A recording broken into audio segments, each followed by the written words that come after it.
Экстремизмге қарсы іс-қимыл басқармасының бір 5 бағытта жұмыс істейді. Оның егер бір бағыты экстремистік террористік қылмыстарды анықтау, алдын алу, күресу болатын болса, екінші террористік тұрғыдан осал объектілерді бақылау болатын болса, ұйымдастыру. Үшінші бағыты ол осы мониторинг жүргізу. Ғаламтор қазір дамыған, шекара жоқ. Мынандай жаңа тәсіл бар. Радикалды террористік экстремист ұйымдардың қолданып отқан. Кімге не қызық? Біреуге спортсмен болатын болса, оған спорт қызық. Егер қыз балаға мода қызық болатын болса, онда мода. Дәл сондай сайттарды ашады. Арғы бетте өз сияқты әп-әдемі қыз бала осы мода бойынша бұмен сөз байласа бастайды. Егер спортсменді алатын болсақ, дәл солай спорт бойынша жаңа арғы беттегі уағызшы сол жөнде айтады.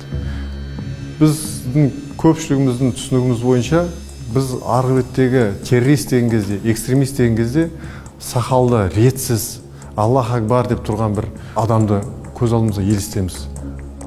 Қазір ондай емес. Қазір ол балдарды өзіне қарату үшін, өздерінің қатарын толтыру үшін, олар әп-әдемі, сіз сияқты, мен сияқты костюм шалбар киім киіп алып өсіп сөйлеседі. Сіз егер жетім болсаңыз, онда әке-шеше сияқты тыңдауға тырысады. Егер сіз ақшаға мұқтаж болсаңыз, ол сізге ақша береді. Және де айтады, қайтармай-ақ қой, біз бауырмыз, сол үшін мен сізге беріп жатырмын дейді. Кәмелетке толмаған әсіресе балдарға ол өте қатты әсер етеді. Ол оның досы болады. Ол оның жан дүниесін түсінетін адам болады.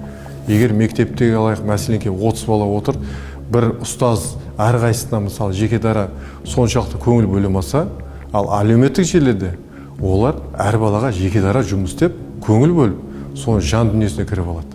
Өзіне қаратып алғаннан кейін дін туралы айта бастайды.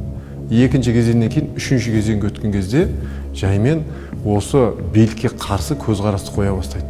Одан кейінгі сатыда мынау діни кітаптарда, хадистерде, Құран кітаптарда ішіндегі үзінділерін таныстырады. Соғысқа бару керек дейді.